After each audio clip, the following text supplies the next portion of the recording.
If someone had told me the woman hired by the hour would become the one person I couldn't afford to lose, I would have tried to renegotiate with fate. Part 1. A child's laughter came from the backyard, soft behind the thick glass doors by the kitchen. Camille Drayton stood at the sink, sleeves rolled to her elbows, soap on her hands, watching her 9-year-old daughter, Zara, spin barefoot in the grass in the morning sun. There was a time, not long ago, when Camille had 6 assistants and 2 housekeepers to keep her life running with mechanical precision. Now, the mansion was stripped of all but 1 employee, 1 girl, and she was late again. Of course, Camille muttered under her breath, rinsing a plate. She had no intention of eating off it again. This wasn't how she was used to living. Not for a woman who had built an empire from the ground up, who could buy a new car on impulse without checking her account.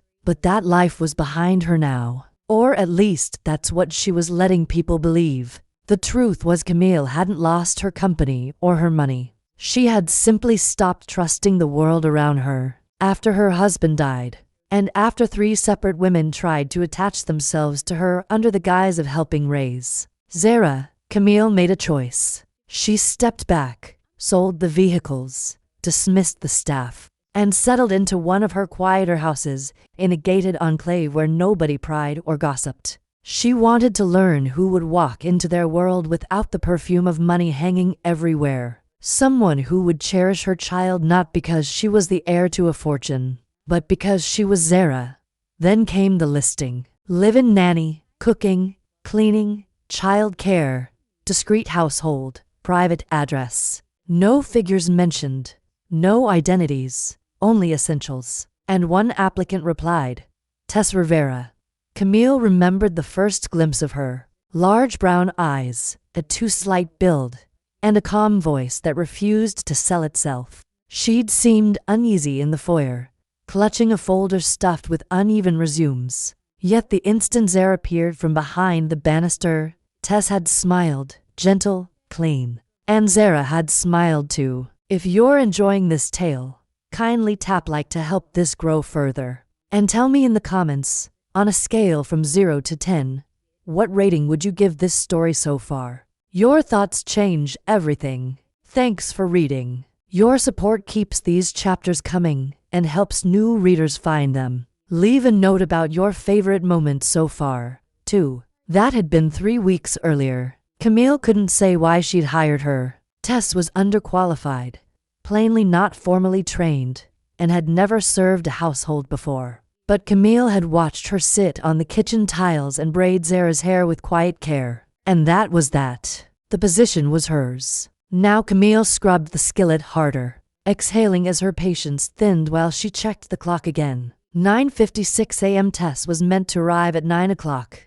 Part 2. The sound of the front door opening made her jump. She turned as Tess hurried in, hair in a messy knot, raincoat damp from the surprise morning shower, cheeks pink. I'm so sorry, she breathed, laying down her bag. The bus stalled. And you have a phone, Camille said coolly. Use it next time. Tess's gaze fell. Yes, ma'am. Don't ma'am me, Camille muttered. Just be punctual. Tess nodded, moving fast past her to hang her coat and then out the back toward Zara. Camille didn't follow. She didn't want to witness the second Zara's face brightened at seeing her. She didn't want to notice that Tess always bent to Zara's height and said her name, like it was something holy. She didn't want to admit how, when Tess smiled, the edges of her mouth curved as if built for kindness. She certainly didn't want to think about the way Tess smelled of rain and sugar when she brushed too near, in passing, sometimes.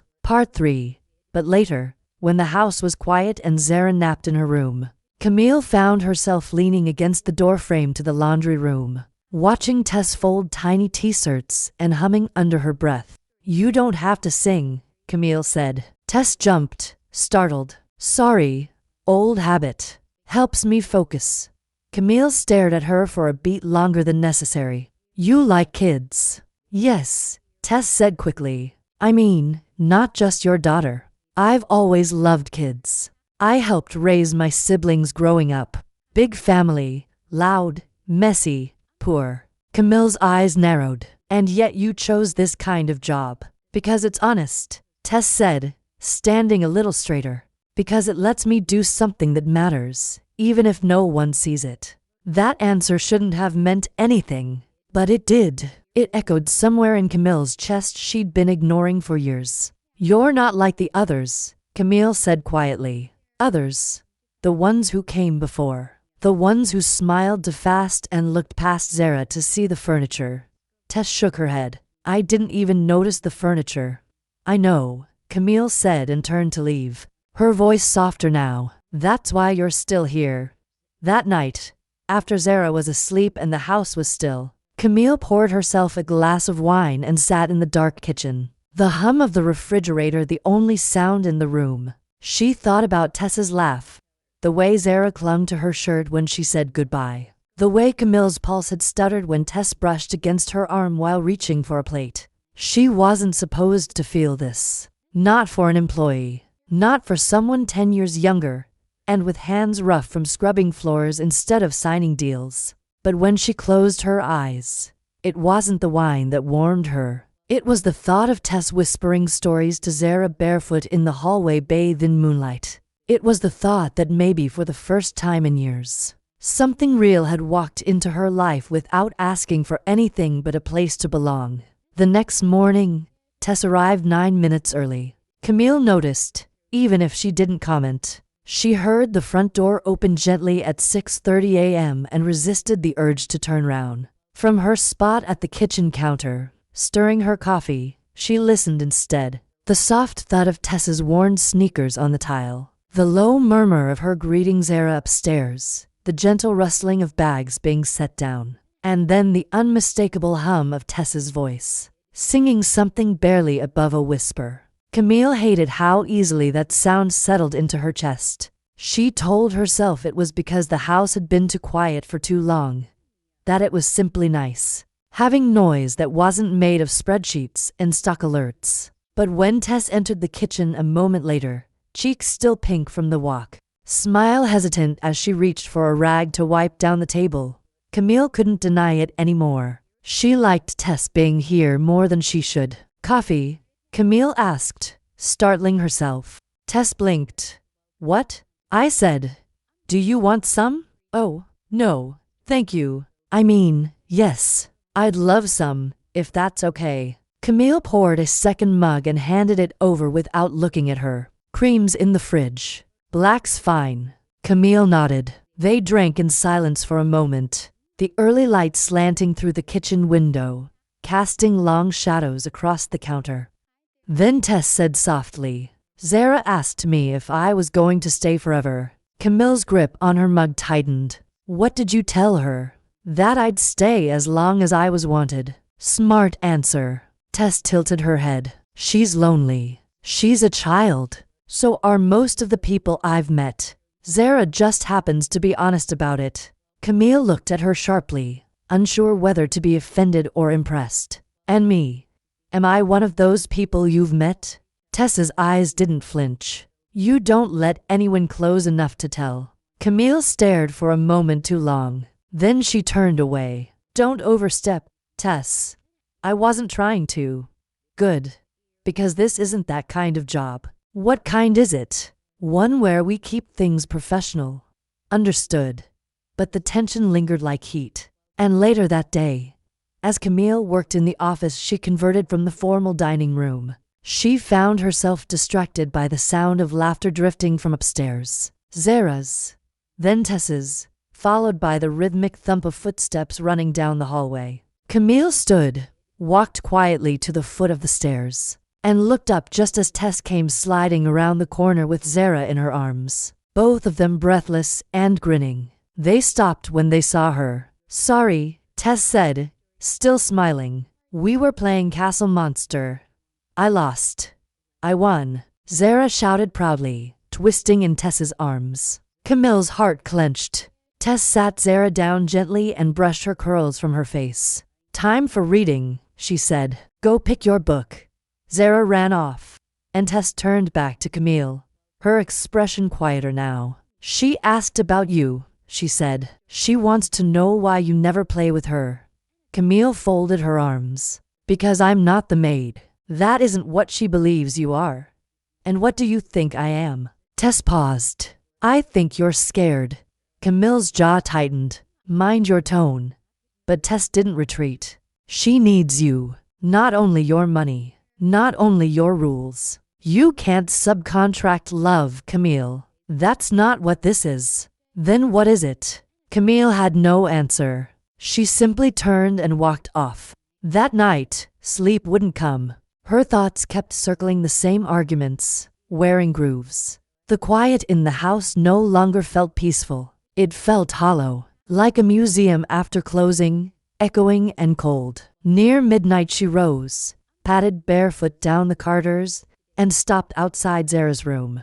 She eased the door open. Tess sat in the rocking chair beside the bed, a blanket around her shoulders, a book on her lap. Still open, Zara slept, curled against a stuffed elephant. Tess looked up.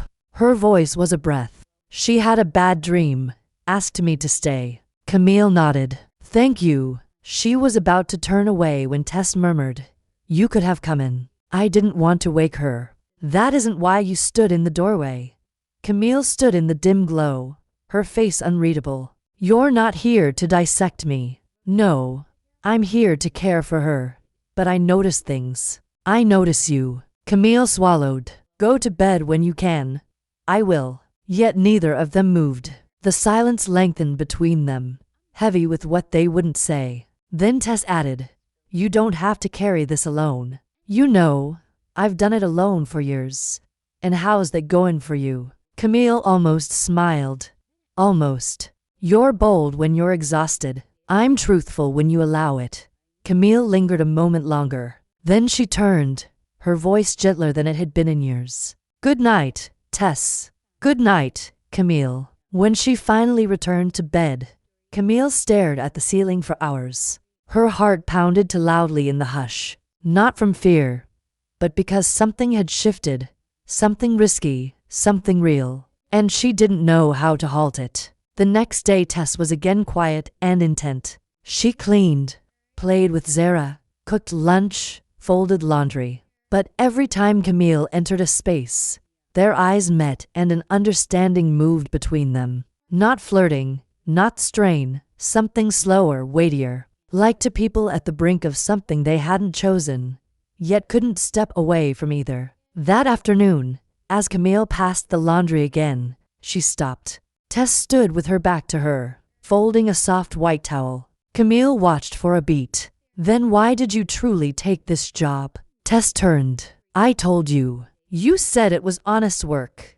It is. But you didn't say what you're fleeing. Tess looked down. Maybe I was running towards something. Like what? Safety, purpose, a home. Think you found it here? Tess hesitated. Some days, and on others, I remind myself I'm not supposed to fall in love with things that aren't mine.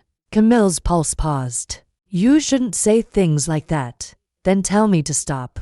But Camille couldn't because for the first time since her husband died, since she chose to lock herself away from everything and everyone, Camille wanted to belong to something, too. She told herself the change was temporary, a side effect of too many quiet evenings and too much closeness. She told herself it would fade, that this pull, this unsettling magnetic ache in her chest would vanish if she simply ignored it long enough. But it didn't.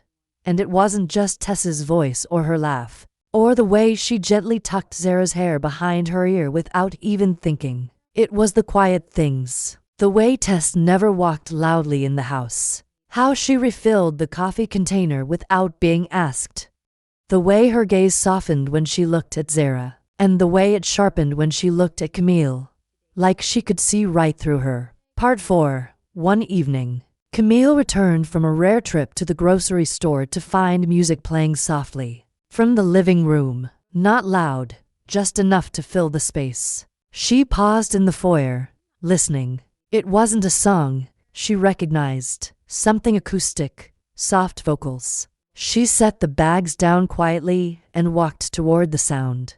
Tess stood barefoot in the living room, spinning slowly with Zara in her arms. The child's head resting against her shoulder, eyes half closed. They didn't see her. Tess was singing softly along with the music, swaying gently, her cheek pressed to Zara's hair. It wasn't a song that made Camille's chest ache. It was the way Tess looked, like she belonged there, like she wasn't playing a role, wasn't pretending, just living, breathing, loving. Camille stepped back before they noticed her and went straight to the kitchen, her hands trembling slightly as she put away the groceries. She didn't know how to name what she was feeling, but it wasn't professional, and it wasn't safe. That night, after Zara had gone to bed and Tess was quietly tidying up, Camille stood by the kitchen island, wine glass untouched in her hand. "You don't have to clean everything," she said, not quite looking at her. Tess glanced up.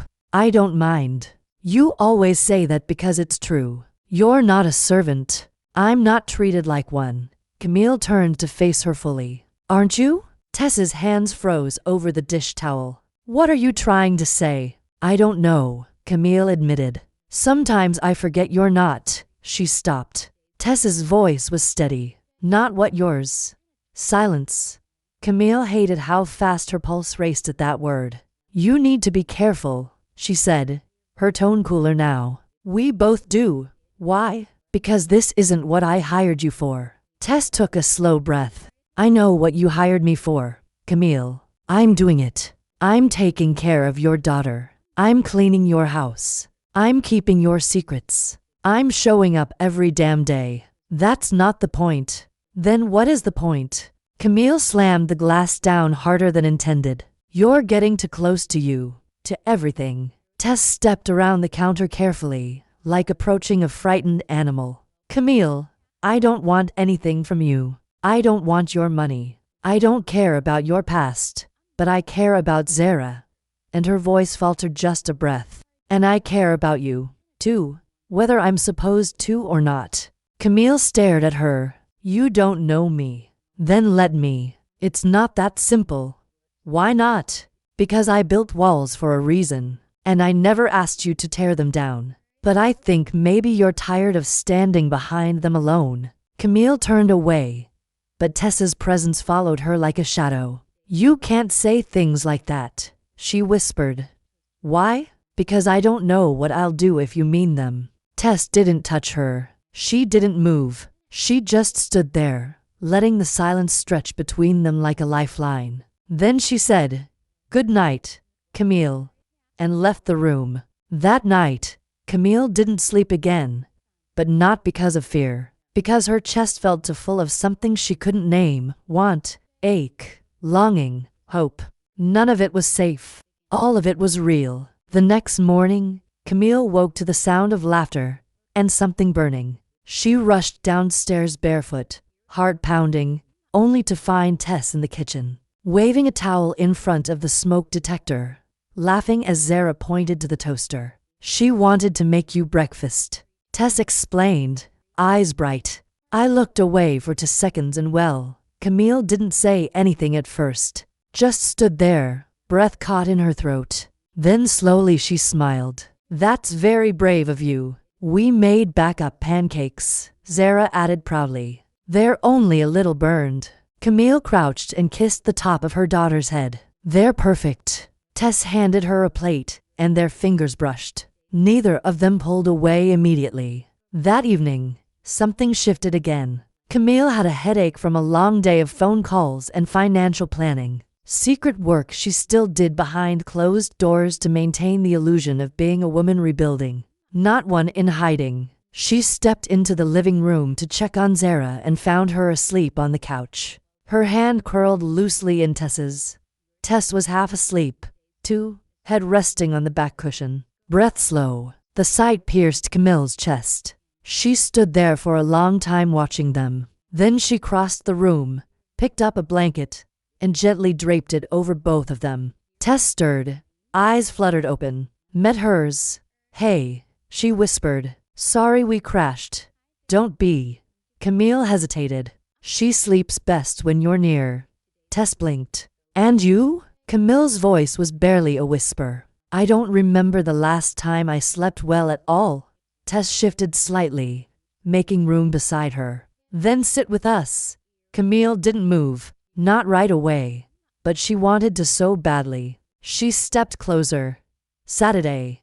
The couch was small. Their knees touched. Camille could feel the warmth of Tess's skin through the thin fabric of her pants. They didn't speak again, just sat in silence together. And in that silence, something undeniable bloomed. Camille wasn't used to hesitation. She built her empire on quick decisions, sharp instincts, and ruthless clarity.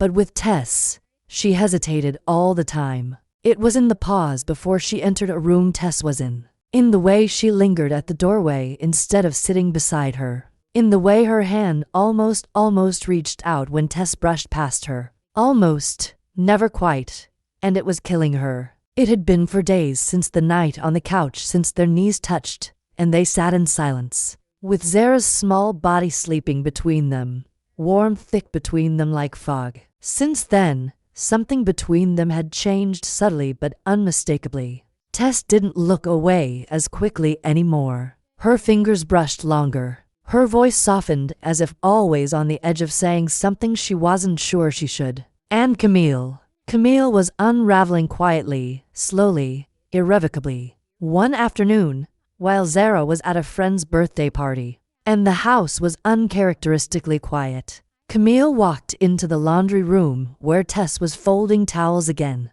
Always folding towels. "Do you ever get tired of this?" Camille asked. Tess glanced up. "Laundry of being here. Why would I? Because it's not glamorous. It's not big. You deserve more than this."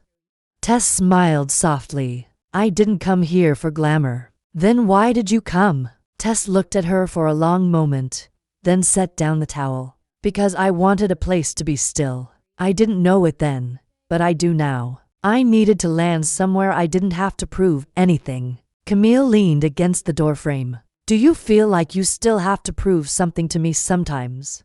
"Why?" "Because you're watching me like you're waiting for a reason to ask me to leave." Camille's throat tightened. "I'm not. Aren't you?" "No." Tess stepped closer slowly. "Then what are you waiting for?" Camille didn't answer. Couldn't. Because the truth was sitting like fire in her chest. She was waiting for permission. Not from Tess, from herself. She was terrified of the way her heart beat louder when Tess entered the room. Terrified of what it meant to want someone again. Deeply truly after so many years of convincing herself she didn't need anyone. "This is dangerous," she whispered. Tess didn't step back. "Only if you're lying to yourself." Camille's voice dropped. "I don't know how to stop lying to myself." "Then let me remind you what truth feels like." The silence between them felt electric.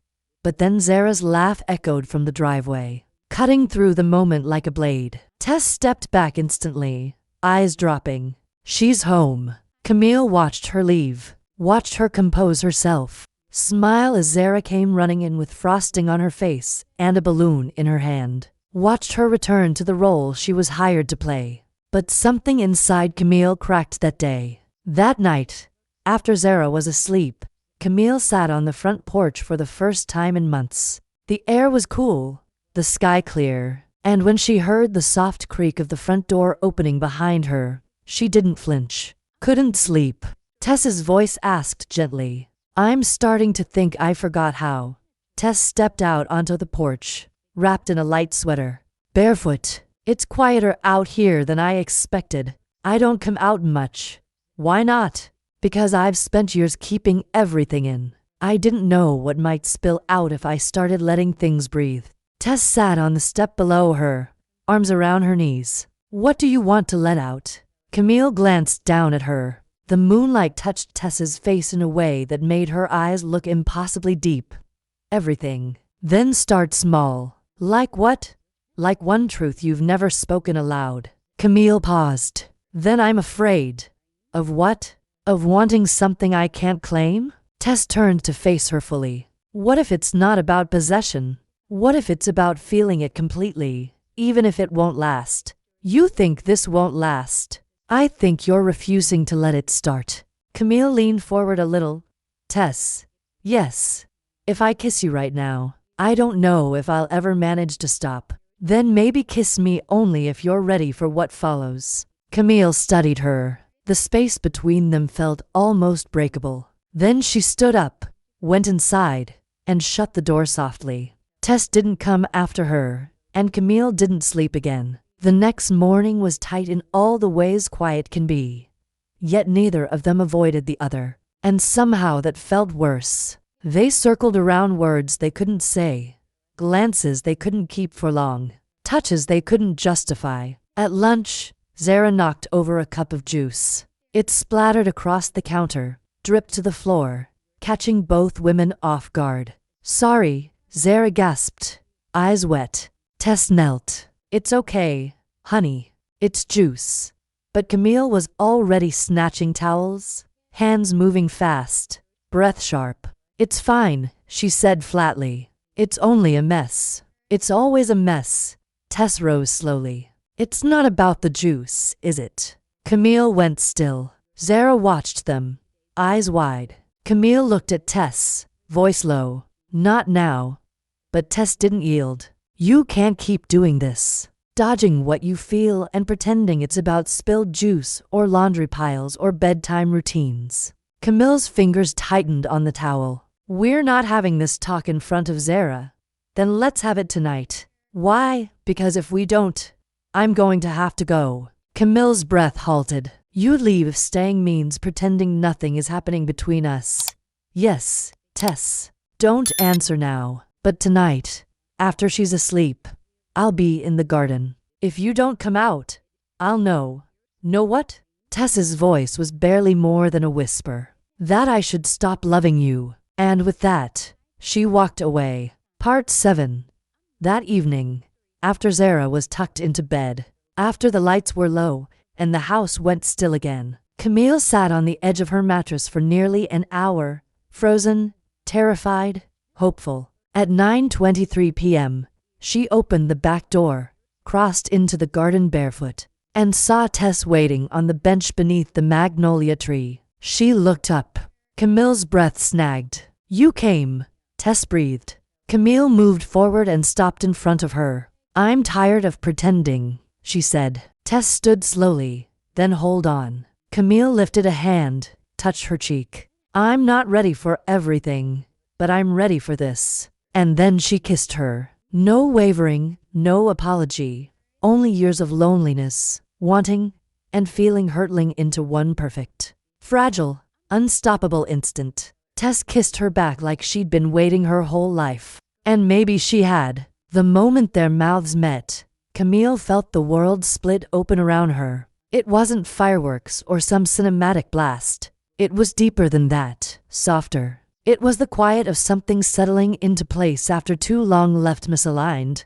Tess's lips were soft, warm, and trembling just slightly, like she was feeling the same storm inside her that Camille was trying so hard to contain. But when Camille deepened the kiss, when her hand slid up into Tess's hair, and Tess let out a quiet gasp against her mouth, she knew there was no containing it anymore. This wasn't a mistake. This wasn't confusion. This was real. Camille pulled back first, barely.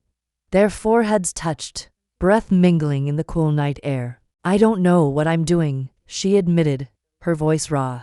Tess smiled. "Neither do I. That's the best part." Camille let out a breath that felt like release. "This changes everything." "It doesn't have to. It already has." Tess pulled back enough to look her in the eyes. "Do you regret it?" "No."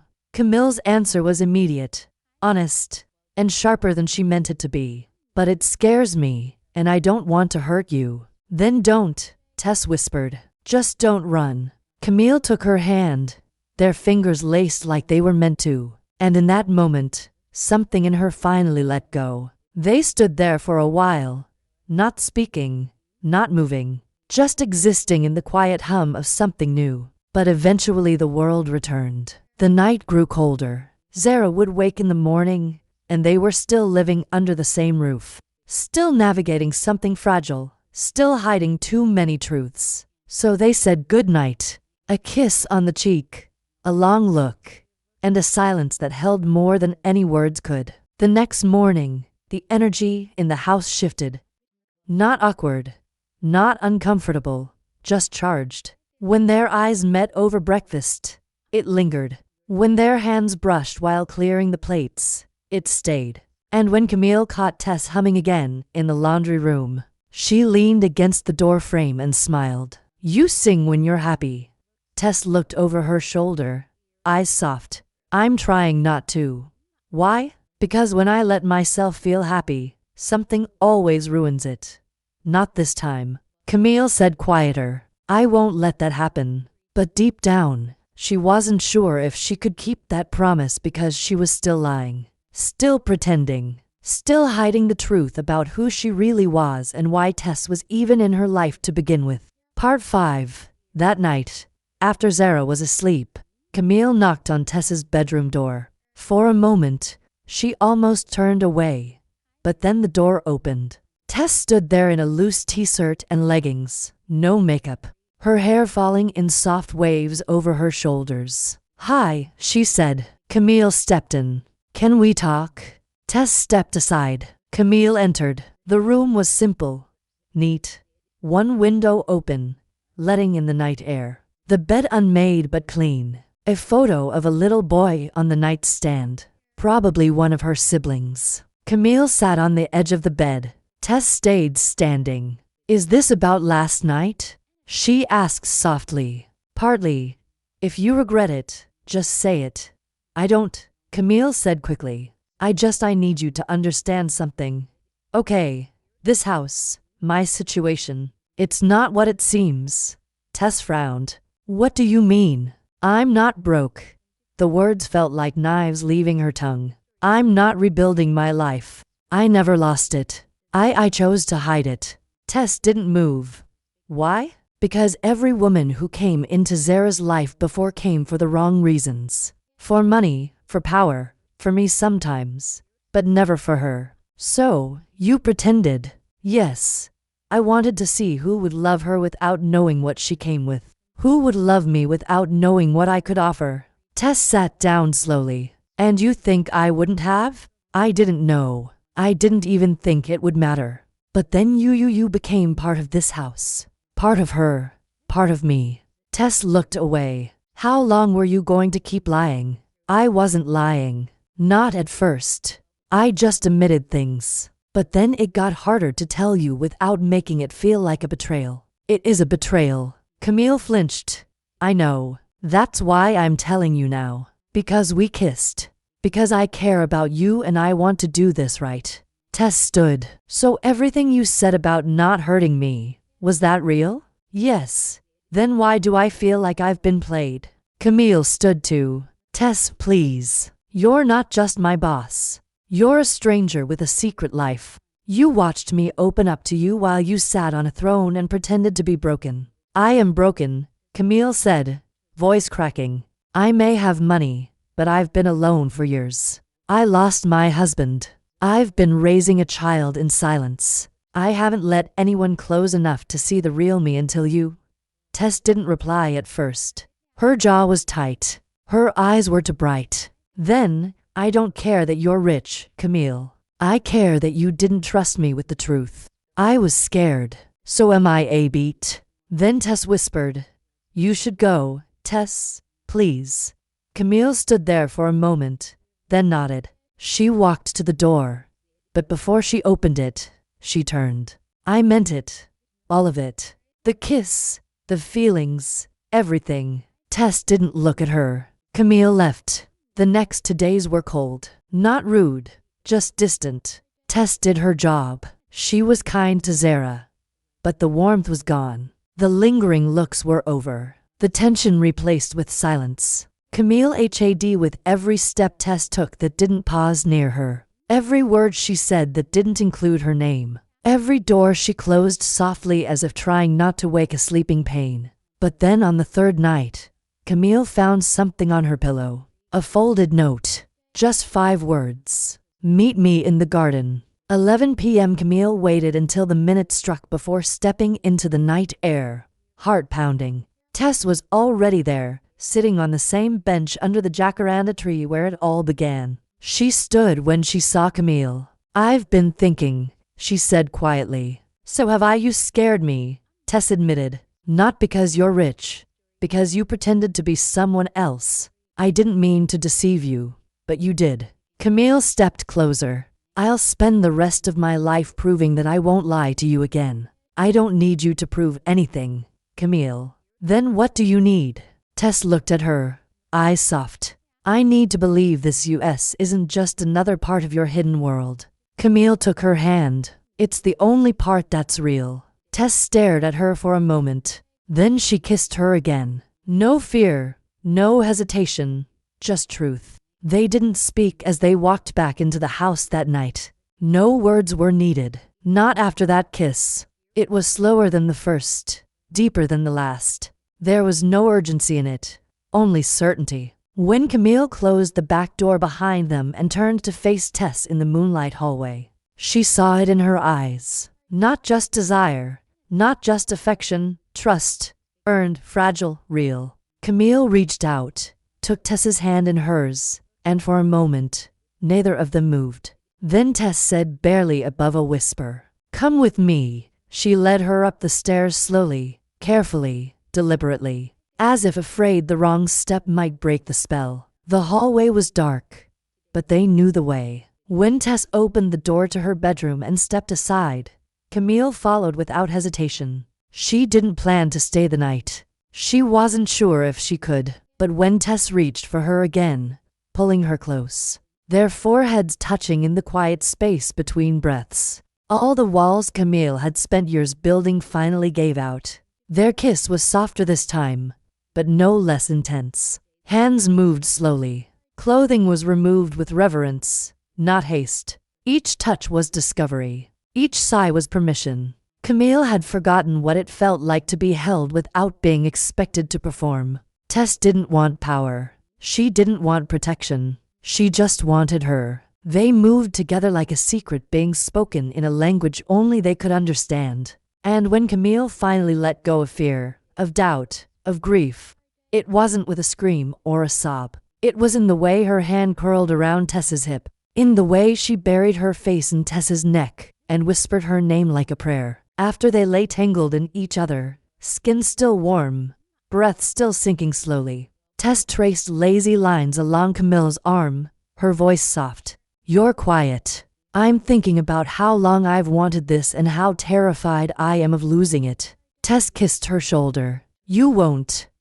You say that like you know because I do. I've never felt safer than I do with you." Camille looked at her. "I've never let anyone in like this." Then maybe that's the beginning of something worth keeping. Camille stayed the night, not because she planned to, not because it was expected, but because when she tried to leave, sitting up slowly in the dark, feet searching for the floor, Tess whispered, "Don't," and her heart answered before her body did. She woke up the next morning wrapped in warmth she hadn't known she was allowed to have. Tess was already up, but a cup of coffee waited on the nightstand, still warm. A note sat beside it.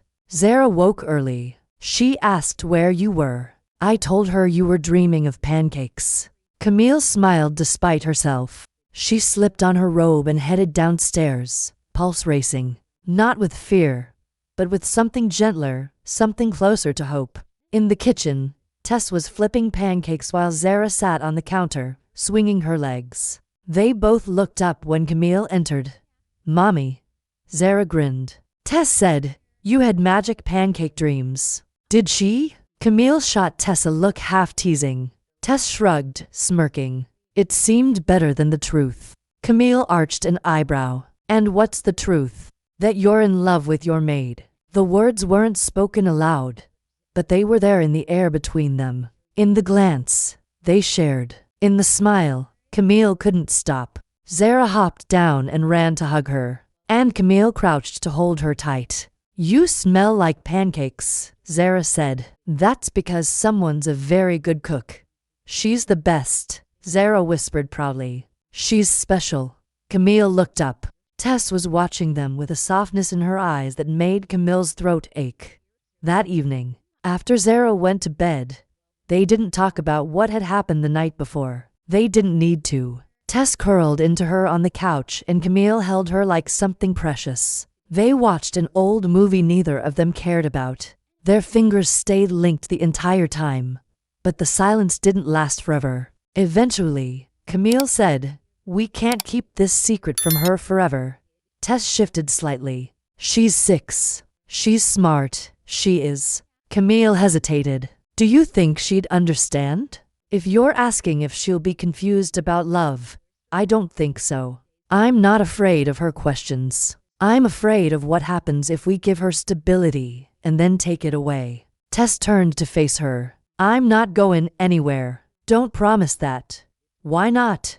"Because promises break. People break. I'm not like the people who hurt you, Camille." "No, you're not." Camille leaned in and kissed her slowly, like sealing something fragile. But even as her lips pressed to Tess's, her mind whispered doubts. Not about Tess, about herself. She didn't know how to be loved without ruining it. But Tess held her tighter. And for now, that was enough. Over the next week, they learned how to live with the shift. Nothing about their daily routines changed on the surface, but underneath everything was different. They moved like women with a secret, not one of shame, but one of value. They stole glances over breakfast. Tess's fingers brushed Camille's wrist a second longer when handing her coffee.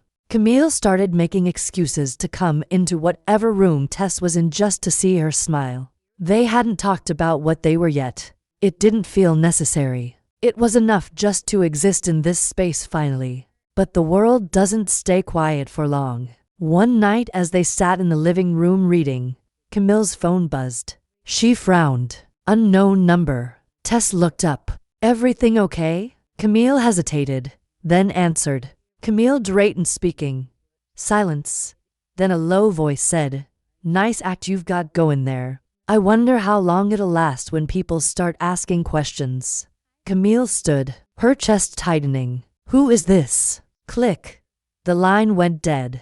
Tess rose from the couch. "Camille, it's nothing." She lied, setting the phone down to carefully. "Just a raw number." But her voice had changed. And Tess knew. She always knew. Camille didn't sleep that night. The caller's voice, low, mocking, familiar in a way that sent chills down her spine, played in her head on a loop. She tried to convince herself it was a prank. A wrong number, a coincidence. But she didn't believe in coincidences. Not anymore. She stayed in the dark, watching Tess sleep beside her, her features soft and calm in the moonlight. Tess trusted her now completely. Zara adored her, and Camille had let herself believe for one fleeting moment that it might all last. But nothing ever did. The next morning, she was quieter than usual. Tess noticed instantly. She didn't press. Not at first. She simply moved closer, touched Camille's hand in the kitchen as she passed her the coffee, lingered behind her as she packed Zara's lunch. When Camille turned to quickly and nearly bumped into her, Tess reached up instinctively to study her. "You okay?" she asked gently. Camille nodded, not meeting her eyes. "Just tired. You haven't been yourself since last night." "It's nothing." Tess tilted her head. "You're lying." Camille exhaled, shoulders tight. "I don't want to talk about it."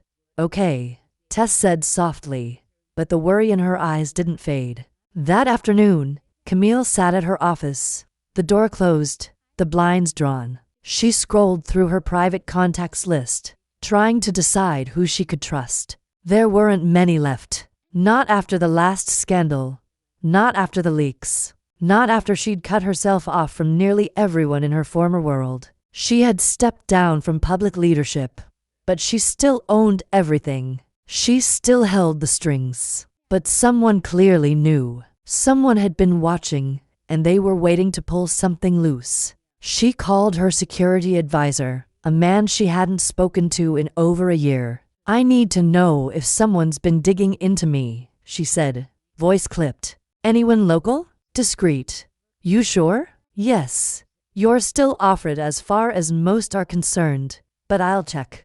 "Give me a few days." "I don't have a few days." "Then I'll make it faster." She hung up and stared at the phone like it might give her answers. It didn't. That night, Tess found her outside in the backyard again, pacing slowly in the shadows near the garden. "Camille, she said. Quiet. You're scaring me. I'm fine. You're not. Camille stopped. The look in Tess's eyes cracked something in her. I got a call. An anonymous number. Someone knows. They know I'm not who I said I was. What did they say? They didn't have to say much. Just enough to remind me that everything I've built here could disappear in a second. Tess stepped closer. Is this about your business or about me? Both. Then tell me everything. Camille hesitated. Then slowly she opened her mouth and let the truth out about the company. About the lawsuits she buried. About the ex-employees who hated her for refusing to sell. About the people who'd made threats before. About the partner who tried to take everything from her. You think this is one of them? Tess asked after a long silence. I don't know. Maybe. Or someone new. Someone watching this house watching you. Tess's expression didn't flinch. Then let them watch. Camille stared at her. You're not scared of what? That someone will see me loving you. Let them. If your world is too dangerous for that, then let's face it together. I can't let anything happen to you or to Zara. Then stop hiding. I don't know how. Tess reached up, touched her face gently. Then let me help you. Camille leaned into her palm, her voice a whisper. I've never had anyone say that to me before. Then you've been around the wrong people. They stood there for a moment, the quiet between them full of more truth than any argument could hold. But just as Tess leaned in to kiss her, a rustling sound broke the silence. Behind the fence, quick, sharp. Camille pulled back instantly. Tess turned. Was that Camille was already moving? She crossed the yard in 3 strides, pushed the side gate open, and found nothing. No one. Just a piece of the fence paneling, slightly ajar. Camille, Tess said behind her. I think you're right. Someone's watching. The next day, Camille installed a camera system around the house. Discreet, hidden, but thorough. She didn't tell Tess everything, but she showed her the monitors. You see something, you tell me immediately. You don't think you're overreacting? No, Camille said, because the last time I ignored my instincts, I almost lost everything. I'm not your last mistake, Tess said, voice gentle. I know. That night they stayed up late together, but neither of them felt relaxed. Even in each other's arms, there was a current of unease humming beneath the surface. Camille felt it in the way she reached for her gun before bed. Tess felt it in the way Zara clung to her tighter after her bedtime story. Like she knew something had shifted. And then just before midnight, the camera in the front yard picked up motion. Camille bolted upright. Tess followed. They crept downstairs together, watched the monitor. A figure stood at the edge of the driveway, not moving, just watching. Then after several minutes, they turned and disappeared into the trees. Could you tell who it was? Tess whispered. No, you should call the police. And say what? That I'm a rich woman playing poor and someone's watching me. Camille, no, not yet. If they wanted to hurt us, they would have. This is a warning. So, what do we do? Camille turned to her, voice steady. Now, we live our lives. We don't run. We don't show fear, and we protect Zara no matter what. And us? Tess asked quietly. Do we protect us? Camille looked at her, then nodded with everything I have. The next morning, the air felt different. Not just outside, the whole house heavier. Still, like the silence had weight. Camille watched Zara eat her cereal, her little feet swinging beneath the kitchen stool, unaware of the undercurrent of tension surrounding her. Tess sat across the table, eyes flicking to Camille every so often, silently asking questions they didn't want to answer in front of Zara. You want to go to the park today? Tess asked, brightening her voice for Zara's sake. Yes, Zara grinned, cheeks puffed with cereal. Can we take snacks? Of course. Tess glanced at Camille. You want to come? Camille hesitated. She didn't want them out of her sight. Not now. Yet she also refused to load Zara's day with strain. I'll meet you there, she murmured, after I take care of a few things. Tess dipped her head. Part 6.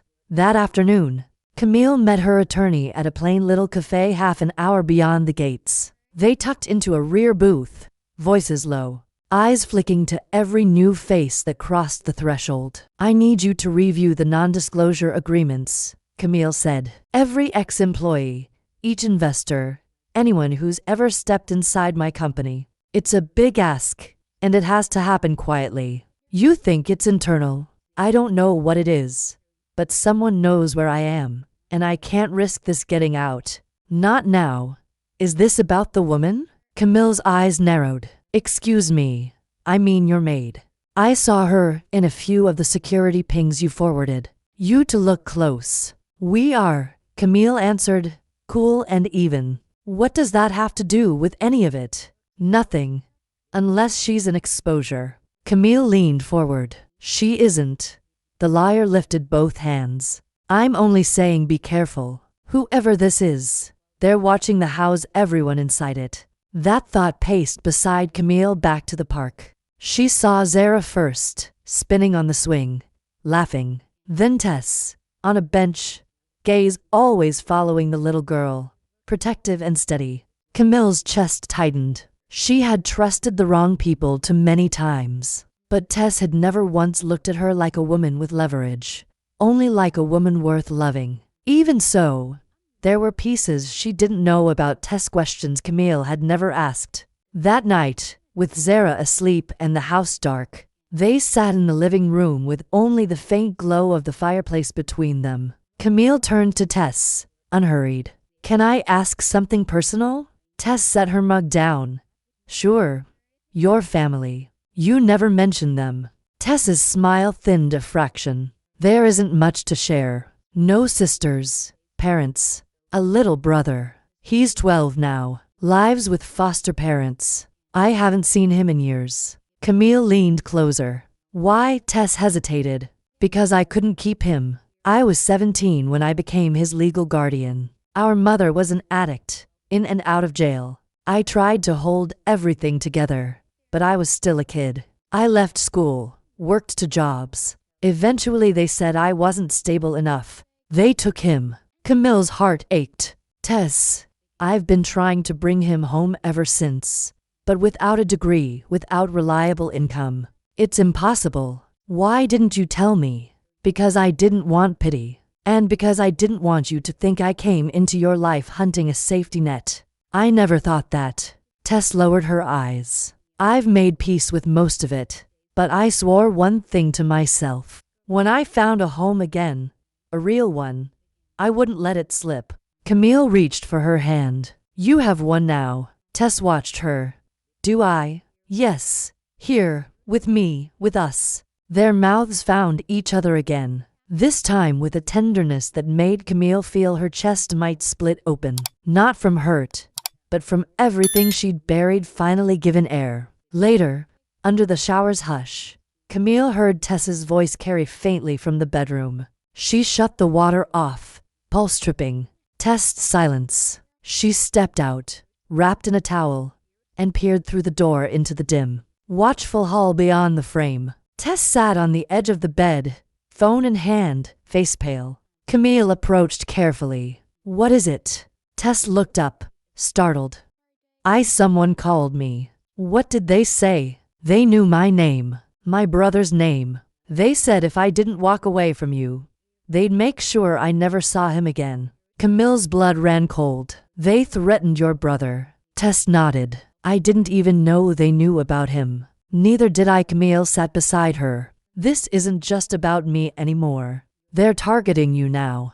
"Who are they?" "I don't know." Tess's voice cracked. "Camille, what if I ruined everything just by being close to you?" Camille grabbed her hands. "No, don't you dare think that. They are the problem, not you. And I will protect you, both of you." "You can't promise that." "Yes, I can. Because I'm not going to sit back and let someone threaten the only people I love." Tess blinked. "You love me." Camille's throat tightened.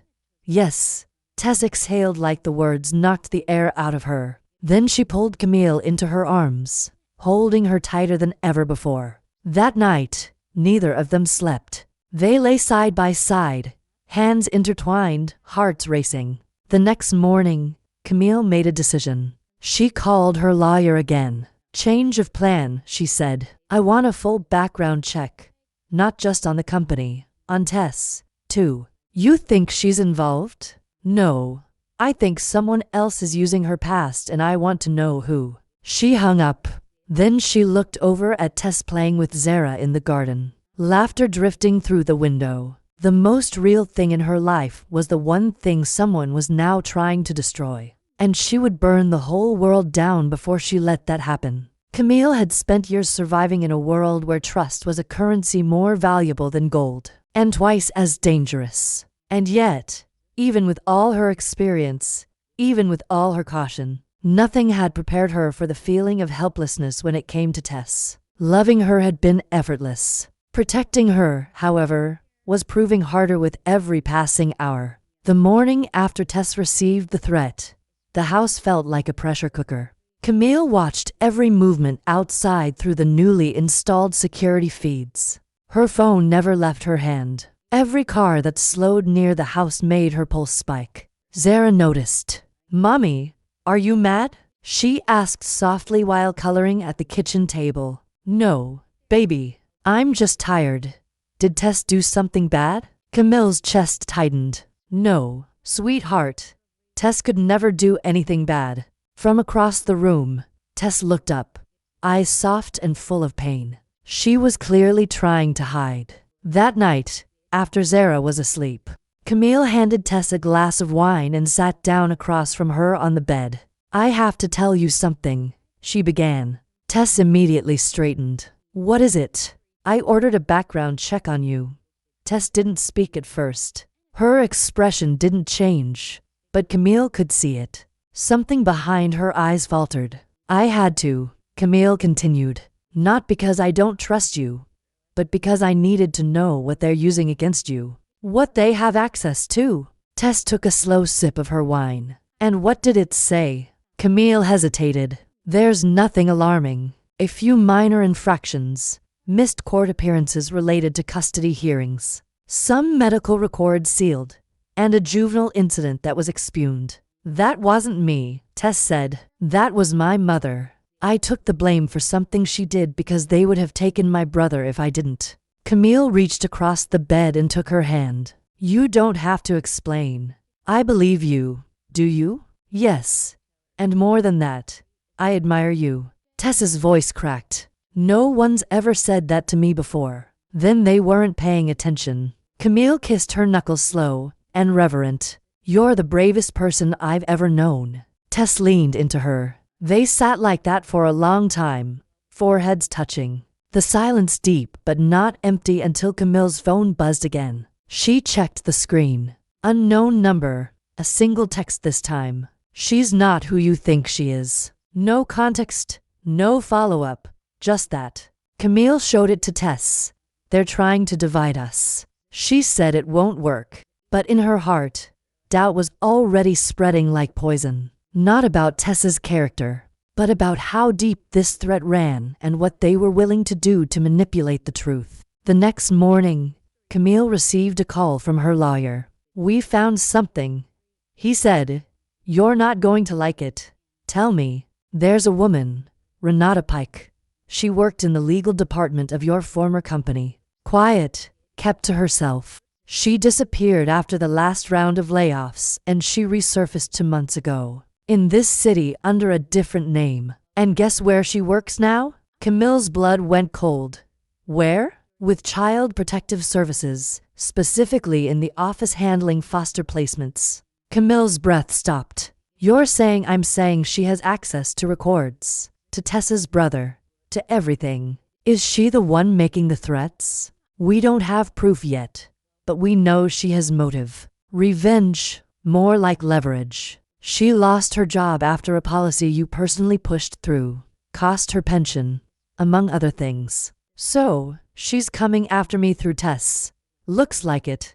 Camille hung up and stared at the wall for a long time. Everything made sense now. The timing, the threats, the choice of target. It wasn't random. It was calculated. That afternoon, While Tess was out with Zara at the bookstore, Camille called in another favor. A big one. She had friends in places most people didn't even know existed. People who owed her. People with long memories. I need you to find Renata Pike, she said discreetly. I want eyes on her. Movements tracked and every connection mapped out. If she so much as breathes near my family, I want to know before she exhales. Understood. When Tess came home, Camille pulled her aside. I know who's behind it, she said. Her name is Renata Pike. She worked for me. I fired her after she leaked internal documents. She's bitter, smart, and now works somewhere that gives her access to your records. Tess's face went pale. So, it is about me. It's about us. She's using her past to get to me. But we're not going to let her. What do? We stay calm. We stay together. And we document everything. If she tries to move legally, we'll already be 10 steps ahead. Tess nodded, but Camille could see the fear in her eyes. Later that night, they curled up in bed together, Zara asleep down the hall, the entire house blanketed in a heavy stillness. Do you ever regret bringing me here? Tess whispered. Camille turned to her. Never. You're the first thing in years that's made me feel alive again. Even with the danger, especially with it. Because loving you is the only thing that's made all of this worth surviving. I'm scared. I know. Me, too. But I'm not leaving. I won't let you. Tess kissed her then, slow, deep, full of everything unspoken. Camille felt herself dissolve into it, into her. The fire between them hadn't dimmed. It had only changed. It wasn't wild now. It was purposeful, fierce, protective. And the next morning, when a manila envelope was left at their doorstep, unmarked, unread, they opened it together. Inside were copies of court records, Tess's file, her brother's name, photos from years ago. Camille flipped through them slowly, then stopped. At the very back, there was a photo of Tess holding a baby, her brother, and standing behind her, barely visible, was Renata, watching, smiling. Tess's hands began to tremble. She's been following me longer than I thought. Camille closed the folder, her voice still. Then it's time we stop running. What are you going to do? What I should have done from the start. Camille stood, her eyes blazing. I'm going to take back control. Camille Drayton had spent years being underestimated by men in boardrooms, by partners who smiled while sharpening knives behind her back, by media outlets who reduced her to her last relationship or her last scandal. But if there was one thing Camille knew how to do better than anyone, it was reclaim control. And now with Tess's hand in hers, with her daughter sleeping peacefully in the next room, she was done playing defense. By noon the next day, she'd mobilized more than half the network she'd spent her entire career building. Private investigators, legal analysts, digital trackers, former intelligence consultants who owed her favors too old to question. In less than 6 hours, she had a full file on Renata Pike, addresses, employers, aliases, financial records. But it wasn't until she saw the offshore transactions that she paused. She's getting paid, Camille muttered. Tess looked up from across the desk. By who? Camille turned the screen. This routing chain leads to a ghost account in Singapore. It's been feeding her small payments every month for the last 6 years. Someone's been funding her disappearance and her reemergence. So, she's not working alone. No, she never was. Tess's fingers curled tighter on the edge of the desk.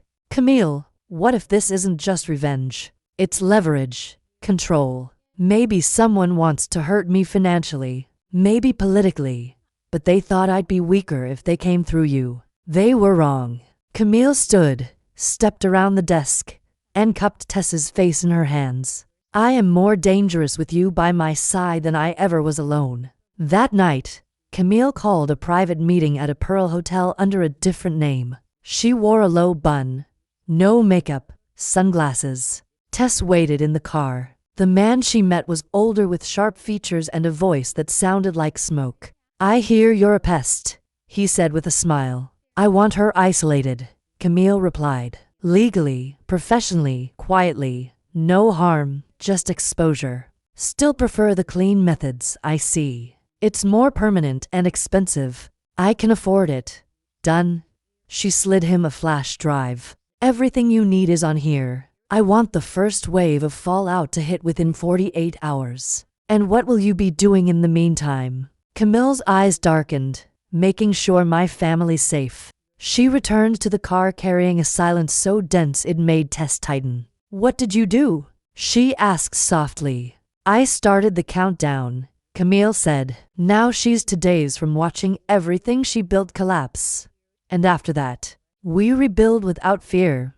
That night, they did not sleep, not from anxiety, but from the overwhelming nearness between them. Tess kissed her with slow urgency, as if she meant to memorize her with her mouth. Camille allowed herself to be utterly unguarded. Their bodies moved like water and flame meeting in tides, breaking apart only to surge together again. In the hushed spaces between, Tess breathed truths Camille had never heard before. You saved me, she whispered. You gave me something to fight for. You made me feel again, Camille answered. You made me want again. By morning, Camille was already dressed, back in control. The news landed by noon. Renata Pike, foster systems supervisor, accused of corruption, identity fraud, and altering public records. Tess drew a sharp breath when she saw the headline. You exposed her. I had to. But won't that shove your name back into the spotlight? I'm ready for that. Are you? Yes, because this time I'm not standing alone. She caught Tess's hand and squeezed. This time the story will be ours, not theirs. Later that day, Camille picked Zara up from school herself. On the drive home, Zara looked up with clear, trusting eyes. Mommy, is everything okay? Camille met her gaze in the rearview mirror. Why do you ask? Because Tess cried this morning, and you were angry on the phone. Camille's heart dipped. Sometimes adults must do hard things to protect the people they love. But I promise, sweetheart, you're safe. And Tess is, too. Zara smiled faintly. I like her. I want her to stay forever. Camille blinked away sudden tears. Me, too. That evening, as they ate dinner together, Camille, Tess, and Zara had almost felt normal. Like the storm had passed. But storms don't disappear. They only turn. And the next morning, a fresh envelope slid under the door. This one held no photos, just a note, typed and cold. You think you've won, but you forgot one thing. Tess's past isn't the only past that can burn you. Camille's fingers shook as she finished. Tess noticed. What does it say? Camille paused, then gave it to her. Tess's face blanched. They're not stopping. No, Camille said. They're just changing their angle. What now? Now we wait for the next card to be played. But in her mind, Camille was already planning. Because the only thing more dangerous than a woman with something to lose is a woman who already lost it once and refuses to ever lose it again. Camille had always been the kind who met storms head on. In business, in motherhood, in solitude, she handled crises with precision and silence, governing every variable, every move, every breath. But this was different. The threat was no longer hazy, no longer fixed only on Tess. Now it had shifted, narrowing in on her history, the part buried so deep even Tess did not know it existed. That evening, with Zara asleep and the house quiet, Camille sat in her office, lights low, monitors glowing, the new note lying on her desk like a loaded weapon. She'd already dusted for prints. Nothing, no trace. Whoever orchestrated this knew how to erase themselves. But the meaning was clear. The warning felt surgical, impersonal, undeniable. The kind that lodges under skin and waits to ache. You think you've won, yet you overlooked one thing. Tess's past isn't the only one that can burn you. And it was true. There were things. Camille hadn't always been this version of herself. Before the money, before the company, before Zara, there were decisions. There were sacrifices. And there were bodies left behind. Not literally, but emotionally. People she'd used, partnerships she'd ended. One in particular, her name was Cassia Monroe, a name she hadn't said aloud in years. They'd met in graduate school. Camille had been sharp, hungry, ambitious. Cassia had been brilliant and wild, artistic, unstable, magnetic. They were fire and gasoline. And for a while, it worked. Until Camille chose ambition over intimacy, until she chose power. She left Cassia behind without explanation, taking a business idea they'd built together and scaling it into the empire she owned today. Cassia had disappeared, at least publicly. But some part of Camille had always feared she'd resurface. And now the timing felt too precise. Tess entered the office quietly, barefoot, wearing one of Camille's oversized sweaters. "You didn't come to bed," she said softly. Camille didn't look at her. "I had some thinking to do." "Another note." Camille nodded. Tess crossed the room, picked it up. Her brow furrowed. "They're coming for you now. I think I know who they mean." Tess sat beside her. "Tell me." Camille hesitated. "Then her name was Cassia.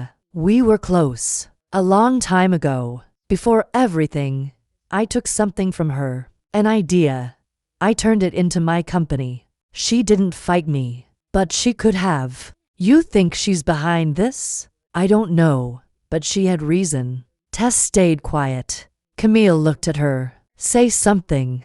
"You think I'm going to walk away because you weren't perfect before we met? I think you should know that loving me means inheriting my ghosts. Then introduce me to them." Camille almost laughed. Almost. But her throat was too tight. "I was ruthless," she said. "I made choices. Not always the right ones." "Did you ever do anything illegal?" "No." "Did you hurt people on purpose?" "Not at first." "Then you're human, Camille, and you're allowed to have a past." Camille looked at her, eyes glinting in the dim light. "You amaze me. You terrify me." They both smiled faintly, but the smile faded when the computer pinged. A notification. Camille turned to the screen. An email. No sender, no subject, just one link. She didn't click it. "Not yet." Tess leaned closer. "It's bait. It always is." Camille hovered her mouse, then clicked. A video loaded. It was grainy, old, clearly pulled from a surveillance archive. Camille in a cafe. Younger, harder.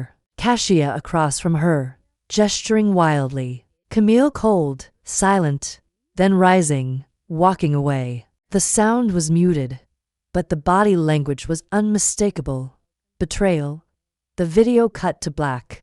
Then text appeared. "What happens when the world finds out the empire you built wasn't yours to begin with?" Tess read it. Her breath hitched. "Is it true?" "Partially. Tell me." Camille closed the laptop. "We had an idea together. She wanted to take it slow. I wanted to scale. She said no. I said goodbye. I didn't steal it. I executed it. But I didn't give her credit. Not publicly." "Did she ask for it?" "Once I ignored her." Tess's voice was soft. "And you regret it every day." Tess leaned her head on Camille's shoulder. "Then maybe this is your chance to do something different." "You mean apologize?" "Maybe not to her. Maybe to yourself. Maybe to the woman you had to become to survive all that." Camille blinked fast. "Why do you always know the right thing to say?" "Because I'm in love with you." The words still startled her. Even now, Camille turned, kissed her temple. "I'm in love with you, too." The next morning, Camille did something she hadn't done in over a decade. She reached out to Cassia. The number was still active. She left a message. "I don't know if it's you, but if it is, meet me one time. Name the place." She hung up. Then she waited. The response came 3 hours later. A single text. "The greenhouse. Thursday. Sunset." Camille showed Tess. "You're going, yes. Alone? I think I have to." "Then you're not going alone. I'll wait outside. You walk in alone if you have to, but you don't face her alone." Camille smiled. "God, I love you. Don't say that like it's fragile." "Why? Because it's not." That night, Camille didn't sleep. Neither did Tess. They lay in the dark, fingers linked, breath synced, hearts beating against the silence, both knowing the next day could change everything, both hoping it wouldn't. The greenhouse hadn't changed. Not really. Camille stood outside it now, watching the sunlight bend through the dusty glass. The same old vines curling around the steel frame like a memory refusing to fade. It had been abandoned for years, a private property she'd once dreamed of buying, long before money stopped meaning anything real. But it had been theirs, a place she and Cassia had used to sneak away when the world was too loud, when their dreams were too big, when their love was still young and sharp and full of impossible promises. And now, standing here again, Camille felt like she was 23 and full of war. Tess stood just behind her, close, solid. "You don't have to do this alone," she whispered. "I know," Camille said, "but I need to walk in without you. Not because I don't want you there, but because I want to show her who I've become, not who I'm still hiding behind." Tess nodded slowly. "I'll wait right here." Camille turned, kissed her softly. "No matter what happens in there," she said, "I'll come back to you. I know." She walked through the creaking door, heart pounding, the air thick with the scent of soil and history. The light filtered through broken panes above, scattering across old planters and rusted tools. And there she was, Cassia, sitting on the edge of the old table they'd once used to design their first prototype. Legs crossed, her long curls pulled back into the same messy bun she always wore when she was furious. She hadn't aged much, not in the way that mattered. Her eyes were still sharp, still daring Camille to flinch first. "You came," she said. Camille nodded. "You asked me to."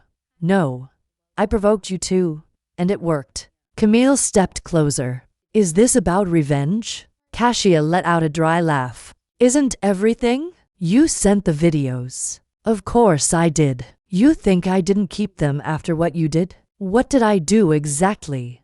Camille asked, voice calm but low. "You abandoned me. You took our idea. You built a kingdom and left me in the dirt with nothing but your silence. I didn't steal it. You didn't credit it because you said you didn't want to scale it. I didn't want to sell it to sharks. That doesn't mean I wanted you to erase me." Camille exhaled. "You're right." That caught Cassia off guard. "Excuse me. You're right. I did erase you, not to hurt you, but because I didn't know how to carry you with me and still survive the climb. I was weak. I was selfish. And I've paid for it every day since." Cassia's expression cracked just slightly. "Why now?" "Because someone I love is being hurt because of my cowardice." "The maid?" Camille nodded. "Her name is Tess. She's not a weakness. She's the reason I'm here." "And what do you want from me, Camille? To stop? To let it go? Or to tell me what you want so I can give it to you and end this?" Cassia slid off the table and approached her slowly. "You think this is about money, isn't it?" "No," Cassia whispered. "It's about history, about memory, about not being the ghost in someone else's legacy." Camille stepped forward. "Then let's rewrite it together." "What?" "Let me acknowledge you publicly, not as some footnote in my empire, but as a co-founder, a partner in the origin. I'll open a foundation in your name. I'll fund your work. Hell, I'll give you equity if that's what you want." "Why now?" "Because I can't keep running from the past if I want a future with her. Because I owe you. Because I'm tired of pretending I built everything alone." Cassia studied her for a long while, then finally asked, "Do you still have the draft we sketched on the back of that takeout menu?" Camille gave a small smile. "I had it framed." Cassia blinked. "Of course you did. It was always brilliant." "So was I. You still are." A beat. Then Cassia murmured, "I don't hate you anymore. I wanted to. I tried. But the truth is I just wanted to be remembered." Camille slipped a hand into her coat and drew out a folded letter. "I wrote this a year after we ended. I never sent it, but you can read it now if you like." Cassia took it with trembling fingers. "I don't know what this changes. Maybe nothing. Maybe just today. But maybe that's enough." Cassia breathed. She turned toward the light and opened the letter. Camille stepped back. Goodbye, Cassia. Goodbye, Camille. She left the greenhouse without turning around. Outside, Tess waited exactly where she'd said she would. The instant she saw Camille, her eyes swept her face for any sign of harm. Are you okay? She asked. Camille didn't answer. She simply stepped into Tess's arms and held on like a lifeline. I'm okay now, she whispered into her neck. Did she forgive you? I think she remembered me. And maybe that's all we ever want. Tess leaned back just enough to meet her eyes. You did the right thing. I wanted to run, Camille admitted. But I couldn't. Not with you waiting out here for me. I'll always wait. That night, Camille held Tess in bed with a tenderness that made time slow. Do you regret coming into this house? Camille asked quietly. Not for a second. Even with everything that's happened, especially because of it. Because now I know exactly who you are. And I love her. Camille shut her eyes. I want to give you everything. The house. The safety. A future, but more than that. I want to give you peace. Then stop trying to be perfect, Tess said softly. Just be honest. Just be here. I'm here. And for the first time, Camille meant every word. The next morning, Camille called a reporter she trusted. She set up a piece for the following week, one that would credit Cassia by name. One that would tell the truth. One that would finally lay the past to rest. Tess read the draft first. You're really doing it, she said. You're giving her the place in your story she earned. So did you. Camille reached for her. Come here. And when they kissed, there was no fear, no flight, just two women with nothing left to hide. The article ran on a Thursday morning, not in a tabloid, not in a glossy magazine, but in a business journal known for its integrity. The headline was stark, clear, and unapologetic. The real story behind Camille Drayton's empire, and the woman she owes everything to. Tess read it at the kitchen counter, barefoot, hair damp from the shower, coffee steaming beside her. Camille stood across from her, quiet, watching. It was all out now. The whole truth. The company's beginnings. The years of silence. The choice to finally give Cassia her due. And more than that, Camille's new vision for the future. A foundation in Cassia's name. Scholarships. Investments in women-led startups. Tess looked up, eyes glassy. You didn't just tell the truth. You built something from it. Camille crossed the room, took her face in her hands. I learned that from you. What happens now? Tess whispered. Camille smiled. Now we live. But the world doesn't always make that easy. The article went viral in its own quiet way. Not because of scandal, but because of vulnerability. Because the woman once called stone-hearted had finally let the world see her bleed. And she bled with purpose. Calls came in. Emails. Some hateful.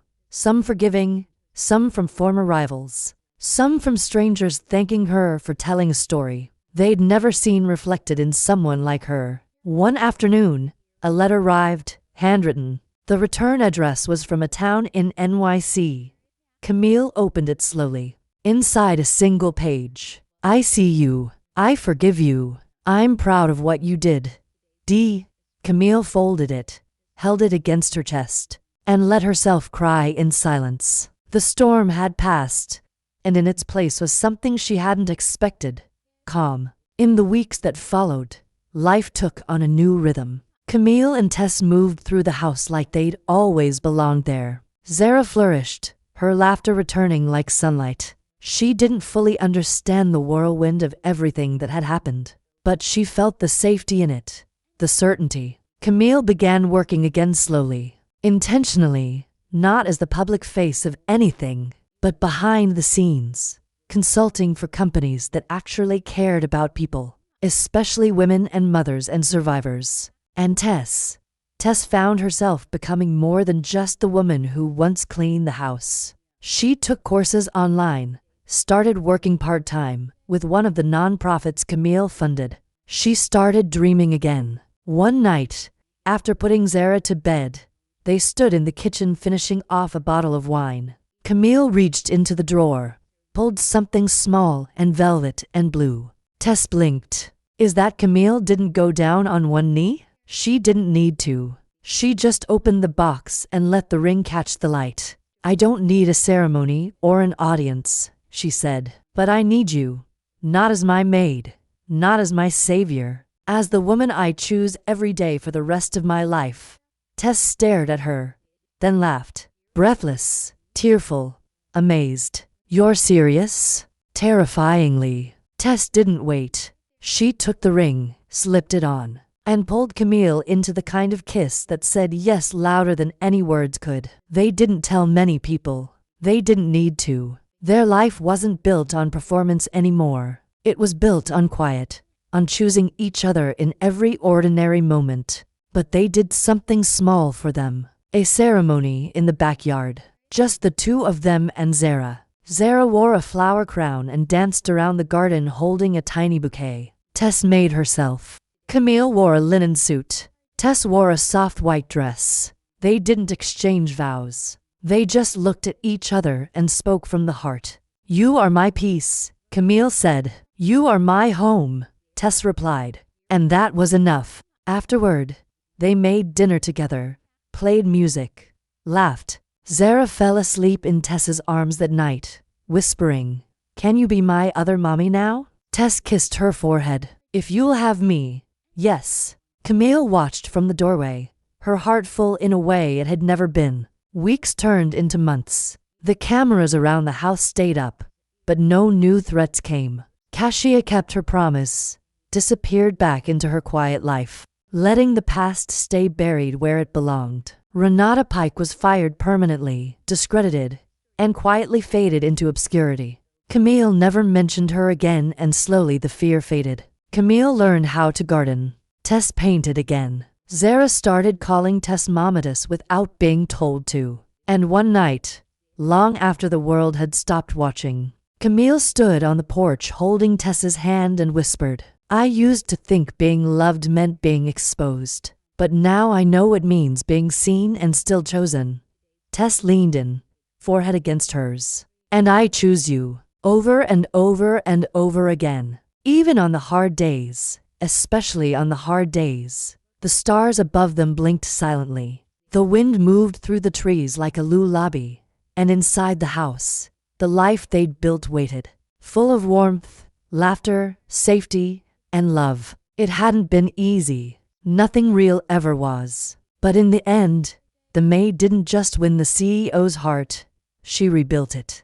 If you enjoyed this content and want to support the channel in a special way, try clicking the thanks button below. It's the one with the heart and $sign icon. With super thanks, you can make a direct contribution to the channel, which helps me keep creating awesome videos for you.